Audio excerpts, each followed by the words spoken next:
विद्यार्थियों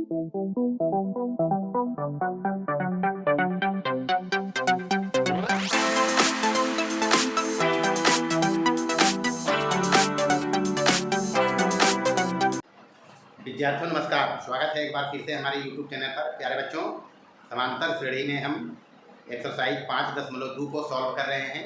प्यारे बच्चों, इसमें हमने क्वेश्चन नंबर 1 से लेकर 26 तक का सॉल्यूशन किया है। आज हम इस क्लास में क्वेश्चन नंबर 27 से आगे हल करेंगे। तो आइए शुरू करते हैं क्वेश्चन नंबर 27। देखें, यहाँ 27 कहता है किसी AP का nवां पद Tn है, दर्शाएं कि Tm plus T 2n plus m बराबर 2 इंटू Tm प्लस m। यहाँ ये जो दिया हुआ है उस पर फोकस करना है और विशेष कुछ ही नहीं। सबसे पहले जान लें कि जब हमको AP बनाना होता है, 27 नंबर का सॉल्यूशन पहले कर रहे हैं, तो AP बनाने के लिए फर्स्ट टर्म की आवश्यकता होती है और कॉमन डिफरेंस चाहिए होता है। तो सबसे पहले माना कि AP का पहला पद T1 बराबर है A और कॉमन डिफरेंस बराबर है D। प्यारे बच्चों, यहाँ nवां पद दिया हुआ है Tn, बोलता है तो चूंकि nवां पद बराबर है Tn और बराबर Tn बताया है हम कि अगर पहला पद A और सार बनकर D है तो Tn होता है A plus n minus 1 into D। अब ध्यान रखना ये है कि यदि Tn यानी nवां पद ये है तो हमको निकालना है इसमें Tm यानी mवां पद। तो n के जगह पर सिर्फ m रखेंगे, तो इसलिए इसी वजह से ही दिया हुआ भी है Tn हमको। तो अगर Tn ये है तो हम Tm निकाल सकते हैं। Tm बराबर हो जाएगा A प्लस AP वही है तो A और D वही रहेगा, सिर्फ n के जगह पर m करेंगे, ये हो जाएगा m माइनस 1 इंटू D। इसको पहला समीकरण रखेंगे, फिर निकालेंगे T2n प्लस mवां पद। ये nवां पद है जो ये रहा, ये mवां पद है जो ये रहा। अब m के जगह पर जहाँ n था वहाँ m रख के mवां पद बनाया है, तो जहाँ n है वहाँ 2m प्लस n रखकर 2n प्लस mवां पद बनाएंगे, यानी ये हो जाएगा A प्लस 2n और plus m minus 1 into D। Number 2 कुछ नहीं किया है, n के जगह पर m रखने से mवां पद बना है, तो n के जगह पर 2n प्लस m रखने से 2n प्लस mवां पद बना है, बाकी कुछ नहीं है। तथा अब निकालेंगे m प्लस nवां पद। कुछ नहीं करना है, n के जगह पर m प्लस n सिंपली रख देना है, ये हो जाएगा A प्लस यहाँ n यहाँ है वहाँ रखेंगे m प्लस n, तो ये हो जाएगा m plus n minus 1 into D। ये समीकरण 3 हो गया। अब इसमें LHS लेकर इसको हल करेंगे, LHS को सॉल्व करेंगे। क्योंकि इधर ज़्यादा पद है, इधर दो टर्म है, एक Tm और दूसरा है T2n प्लस m, तो इधर से हल करके इधर पहुंचा जा सकता है, तो हम LHS लेंगे। तो LHS बराबर यहाँ है Tm plus T2n plus m बराबर Tm हम निकाला यहाँ A plus m minus 1 into D और प्लस किसके जगह पर ये रखेंगे A plus 2n plus m minus 1 into D। यहाँ से A और A 2A हो जाएगा प्लस, सीधा हल करना है सावधानी से और कुछ हिसाब में है नहीं।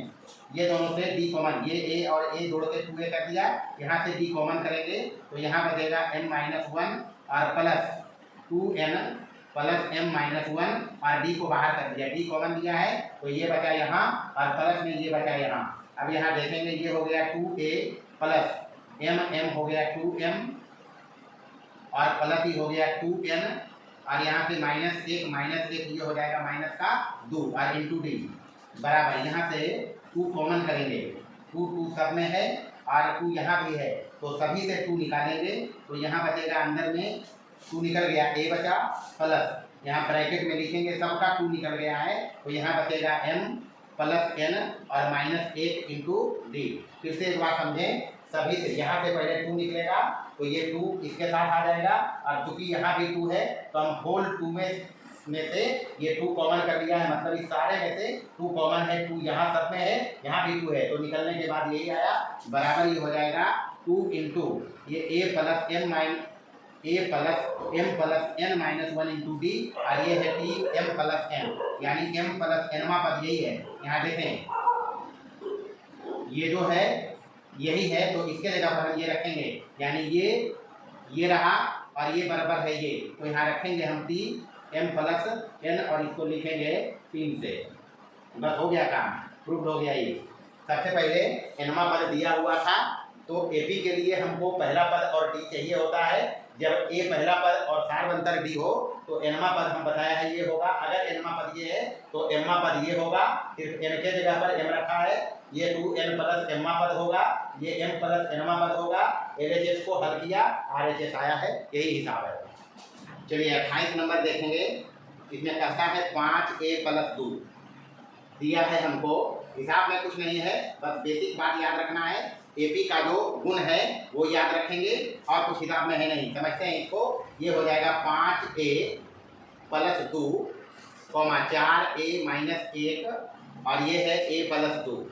ये कहता है एपी में है, यानी यहाँ कुल एपी में 3 टर्म है, 1 2 और 3। जब कभी एपी में होता है 3 टर्म या इस प्रकार से एपी दिया हुआ है, तब हम जानते हैं दूसरा पद घटाओ पहला पद बराबर होता है तीसरा पद घटाओ दूसरा पद, और ये डी का मान होता है। जब ये एपी है तो हम डी निकालना बताया है।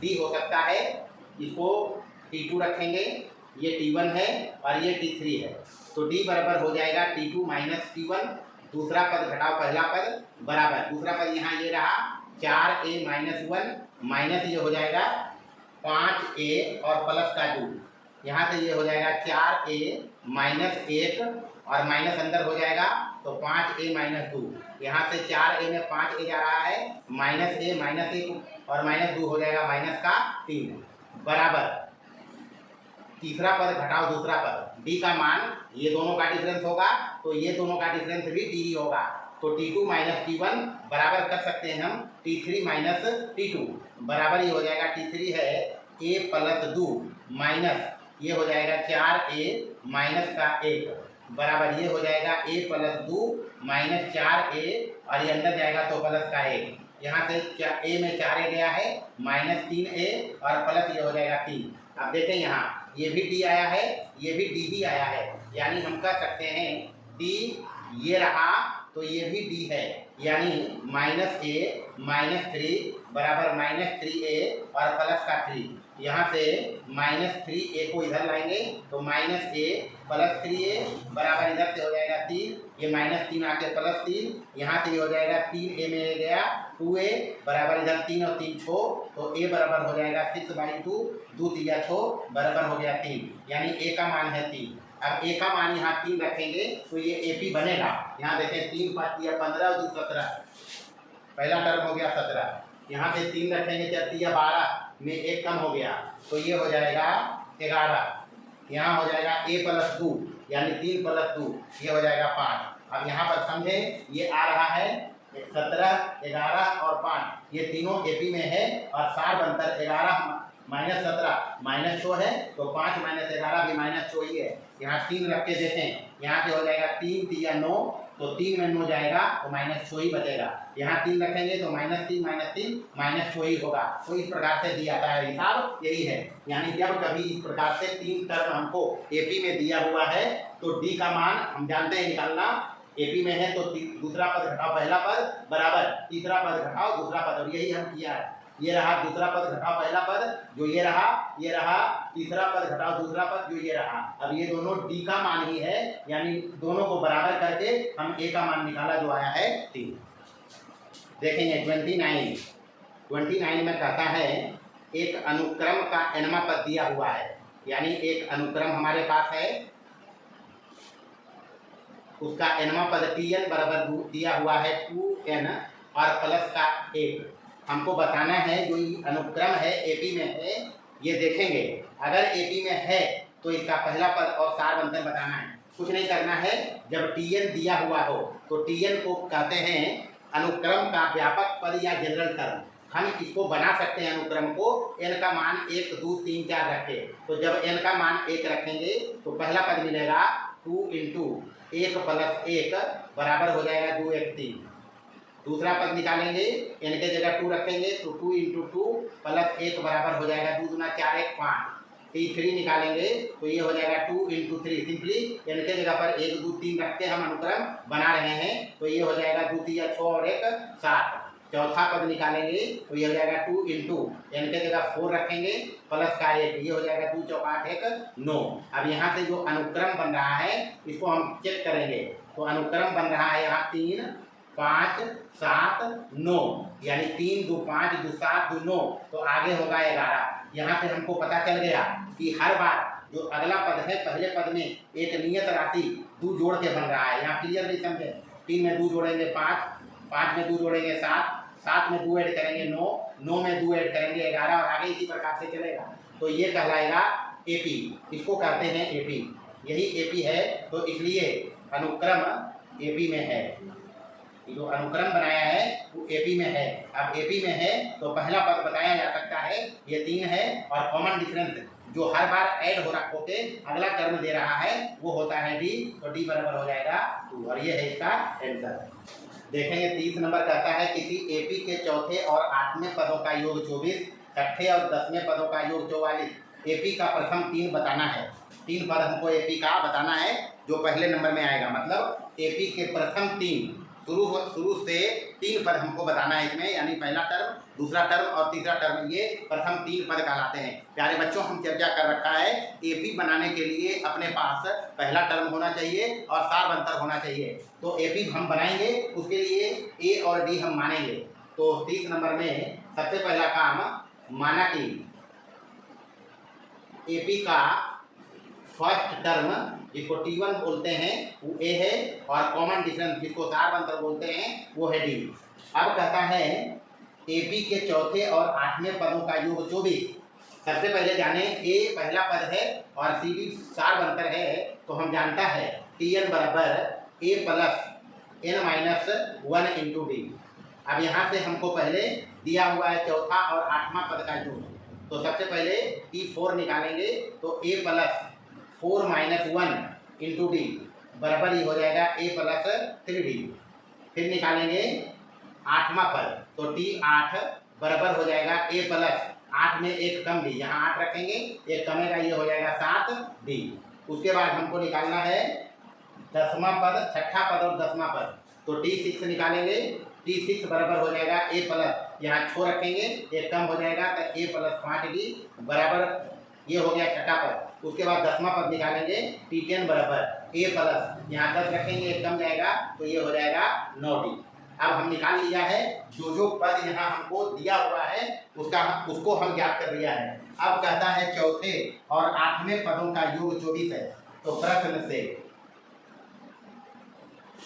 से चौथा और 8वां पद ये रहा, तो T4 प्लस T8 बराबर, हम लाया है T4 A प्लस 3D और प्लस T8 लाया है A प्लस 7D और बराबर ही कहता है 24। यहाँ से A और A 2A हो जाएगा और 3 और 7 10 हो जाएगा प्लस में है, तो 3 और 7 ये हो जाएगा 10D बराबर हो जाएगा 24, समीकरण फर्स्ट। फिर कहता है छठे और 10वें पदों का योग तथा T6 और प्लस T10 बराबर कहता है 44, 44 यहाँ रखेंगे, यहाँ से ये हो जाएगा T6 मतलब A प्लस 5D और प्लस T10 यानी A प्लस 9D बराबर ये हो जाएगा 44। यहाँ से ये हो जाएगा A और A 2A और 5 और 9 प्लस में है तो ये हो जाएगा 14D बराबर हो गया 44, नंबर हो गया 2। अब समीकरण 1 और 2 को हल करना है बारी बारी से, काम फिनिश है। तो 1 और 2 से यहाँ A और D में हमको रैखिक समीकरण युग्म बना है।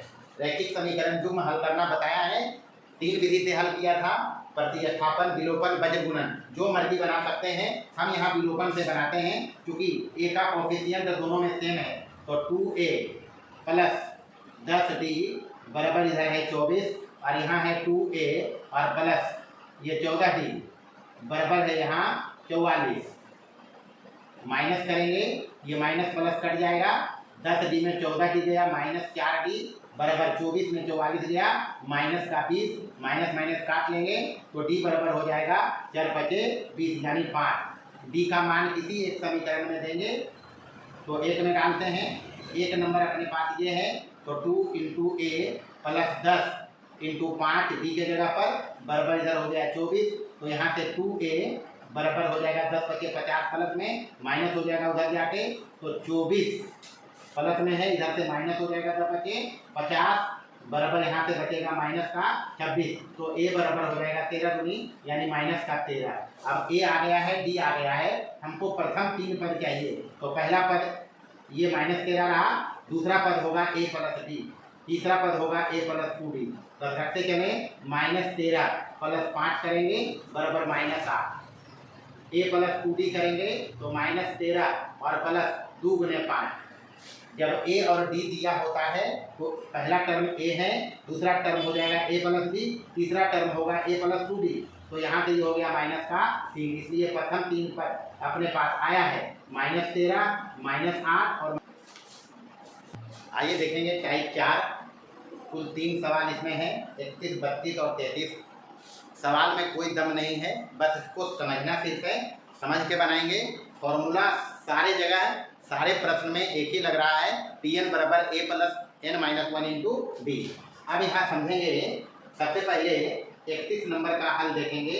कहता है एक आदमी की नियुक्ति 70 और यहाँ 700 होगा, 740 और 1500, यानी आरंभिक में जो उसकी नियुक्ति होती है उसमें 700 रुपया उसका वेतनमान होता है, यानी a बराबर इसमें 700 रुपया है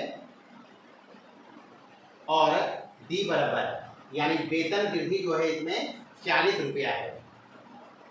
वार्षिक वेतन वृद्धि कहता है 40 रुपया, पहले वर्ष उसको मिल रहा है 700 रुपया का वेतनमान, उसके बाद 40 रुपया की वृद्धि है वार्षिक वृद्धि। कहता है याद करें कितने वर्षों में वह अपने अधिकतम वेतन, मतलब उसको अधिकतम वेतन मिलना है 1500, तो 1500 लास्ट वेतन उसका अधिकतम है, इसको हम मानेंगे Tn बराबर ये हो जाएगा 1500 रुपया, यानी 700 से शुरू होकर 40 रुपये की वृद्धि करते हुए 1500 के वेतनमान प्राप्त करने में उसको कुल कितना वर्ष लगेगा ये हमको देखना है। तो सबसे पहले हम इसमें ज्ञात करेंगे कि कौन से वर्ष में वह 1500 वेतनमान पर जा रहा है।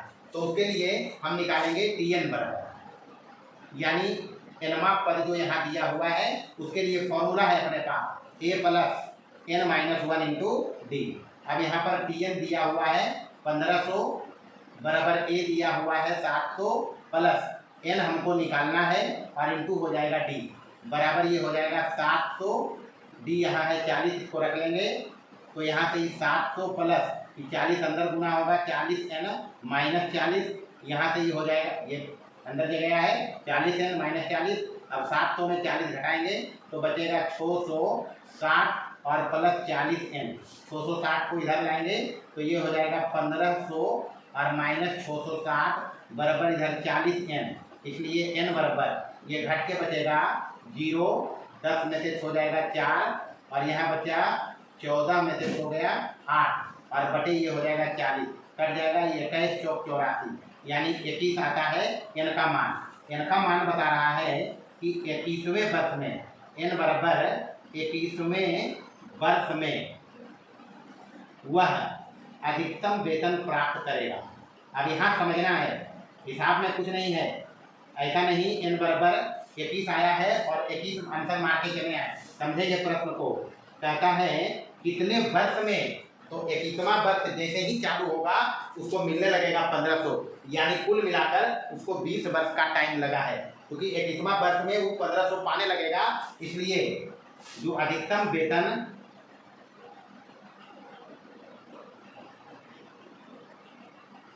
20 वर्षों में प्राप्त करेगा, ये ध्यान रखना है। ऐसा नहीं 21 मार्च है आंसर, 21 आंसर नहीं होगा, क्योंकि 21वां वर्ष में वह 1500 वेतनमान पर जा रहा है, यानी 21वां वर्ष शुरू होते ही वो 1500 उसको मिलने लगेगा। इसलिए 20 वर्ष जैसे ही समाप्त होगा, यानी 20 वर्ष में उसका वेतन मान जो हो जाएगा वो 1500, 21वां वर्ष में उसको 1500 मिलने लगेगा, यही हिसाब है। देखेंगे 32 नंबर का था, बैंक में जमा की गई राशि 4 वर्षों में 600, यहाँ भी समझना है। सबसे पहले हमको निकालना है इसमें जमा की गई राशि और प्रत्येक वर्ष जोड़ा गया ब्याज। तो प्रश्न को समझेंगे, माना कि जमा की गई राशि बराबर है यहाँ ए और प्रत्येक वर्ष जोड़ा गया ब्याज बराबर है डी। हम समझेंगे, जमा करता है ए रुपया, वो ए भी हम बना रहे हैं इसमें, ए रुपया जमा किया है, पहला वर्ष में उसको मिलने लगेगा डी ब्याज जोड़ के, यानी ए प्लस डी। दूसरा वर्ष में उसको मिलेगा ए प्लस डी और जोड़ेंगे 2D। तीसरा वर्ष में मिलेगा उसको ए प्लस 3D। चौथा वर्ष में मिलेगा उसको ए प्लस 4D और इसी प्रकार से उसको मिलते जाएगा। कहता है 4 वर्षों में 600 रुपया और 12 वर्षों में 800 रुपया हो रहा है जमा राशि। अब यहाँ समझना है, ये तो जमा राशि है जो हमको निकालना है। मान लें वह आदमी जो जमा किया ए रुपया, वो एक वर्ष समाप्त हुआ और निकाल लिया, यानी ये पहला वर्ष में है, ये समझेंगे। ये जो मिल रहा है पहला वर्ष में ए प्लस डी, दूसरा वर्ष में ये मिल रहा है, बस इसी को समझेंगे। ये समझ लिया, हिसाब में कुछ नहीं है। जमा किया, अगर जमा करने के बाद वो पहले वर्ष में ही, मतलब एक वर्ष पूरा और निकाल लिया दूसरा वर्ष में, तो ये दूसरा वर्ष में उसको मिल रहा है। तो यहाँ समझेंगे, पहला वर्ष जब समाप्त होगा तो उसको मिलेगा दूसरे वर्ष के शुरुआत में ए प्लस डी। तो पहला वर्ष जो ही जमा किया ये, तो एक वर्ष में उसको मिलेगा ए प्लस डी, 2 वर्ष में मिलेगा उसको ए प्लस 2D, 3 वर्ष में इसको मिलेगा ए प्लस 3D और ये मिल रहा है 4 वर्ष में। और यही 4 वर्ष में कहता है 600 रुपया है। तो प्रश्न से बस ये समझ लिया, हिसाब में कुछ नहीं है। ऐसा नहीं चौथा पद इसको मान के ए प्लस 3D करके बना ले तो गड़बड़ा जाएगा हिसाब, इसलिए ये समझेंगे। समझना ये है, जमा किया अगर ए रुपया, तो पहला वर्ष में उसको मिलेगा ए प्लस डी, दूसरा वर्ष में मिलेगा उसको ए प्लस 2D, तीसरा वर्ष में मिलेगा उसको ए प्लस 3D, चौथा वर्ष में मिलेगा उसको ए प्लस 4D। मतलब ब्याज और डी का 4, जो ब्याज है अपना डी, उसका 4 गुना और ये मूलधन मिला के उसको मिलेगा 4 वर्ष में। ये समझना है। तो प्रश्न से बोलता है 4 वर्षों में राशि उसको मिल रहा है 600 रुपया, ये समझ लिया। और 4 वर्ष में यहाँ ये बोल रहा है, यानी जमा राशि मिलेगा और 4 वर्ष का उसको ब्याज मिलेगा, यानी ये मिलेगा 4D बराबर हो गया 600। ये पहला समीकरण है। उसी प्रकार से 12 वर्ष में, तो जब 4 वर्ष में ए प्लस 4D है तो 12 वर्ष में हो जाएगा ए प्लस 12D और बराबर ही कहता है 800। ये हो गया 800। बस ये दोनों को हल करेंगे, रिजल्ट हाजिर है। तो माइनस करना है, इसमें प्लस माइनस कटेगा, तो 4D में 12D गया, माइनस 8D और 600 में 800 गया, माइनस का 200, यहाँ से कट जाएगा माइनस 25 80 200, यानी डी बराबर जो जोड़ा गया ब्याज है वो आया 25 रुपया। 25 रुपया आया है डी बराबर। अब हमको ए निकालना है। ए निकालने के लिए किसी एक समीकरण में डी का मान दे देंगे, तो 1 से हो जाएगा ए प्लस 4 गुने डी, यानी 25 बराबर 600। तो यहाँ से ए बराबर हो जाएगा 600 और 25 चौका 100 उधर से जाके माइनस हो जाएगा, बराबर हो गया 500 रुपये। तो 500 रुपया वो जमा करता है, ये आंसर है। और प्रत्येक वर्ष जोड़ा गया ब्याज इसमें है 25 रुपया, यानी जमा करता है वो 500 रुपया और ब्याज इसका प्रति वर्ष मिल रहा है 25 रुपया। अब क्लियरली समझें कि चौथा वर्ष में 100 मिलेगा ब्याज और 500 ही 5 1 हो जाएगा 600। तो ये सवाल है और कुछ नहीं। चलिए 33 नंबर और अंतिम हिसाब है, समझेंगे। इसमें कहता है एक आदमी अपने ऋण की अदायगी में प्रथम किस्त यानी ए बराबर जमा कर रहा है 100 रुपया और कहता है मासिक किस्त में 5 रुपया वो बढ़ाता है, यानी डी 5 रुपया इसमें है। कहता है 30वें किस्त में वह कितनी राशि देगा, यानी T30 हमको चाहिए बराबर भाग। बस तो फॉर्मूला लगाएंगे TN बराबर A plus N-1 into D. यहाँ N के जगह पर 30 रखना है तो T 30 हो जाएगा, A के जगह पर 100 हो जाएगा और प्लस 30 माइनस 1 इंटू डी हो जाएगा 5 बराबर ये हो गया 100 और प्लस 30 में 1 कम गया 29 और गुना हो गया ये 5। यहाँ से ये हो गया 100 और प्लस 29 × 5 से और 145 प्लस 100 जोड़ के हो जाएगा 245 रुपया, यानी 30वां किस्त में वो 245 रुपया देगा। इस प्रकार से एक्सरसाइज 5.2 पूरा हल हुआ प्यारे बच्चों। हिसाब में कुछ नहीं है, समानांतर श्रेणी या फिर अरिथमेटिक प्रोग्रेशन में मोटा मोटी जो ये एक्सरसाइज था उसमें मात्र Tn बराबर a plus n minus 1 into D का विभिन्न प्रकार से उपयोग करके सारे हिसाब को हमने हल किया है। प्यारे बच्चों, अगर हमारा लेक्चर पसंद आया हो इसको लाइक करें, शेयर करें और हमारे चैनल को सब्सक्राइब करें। धन्यवाद, मिलते हैं अगले लेक्चर में।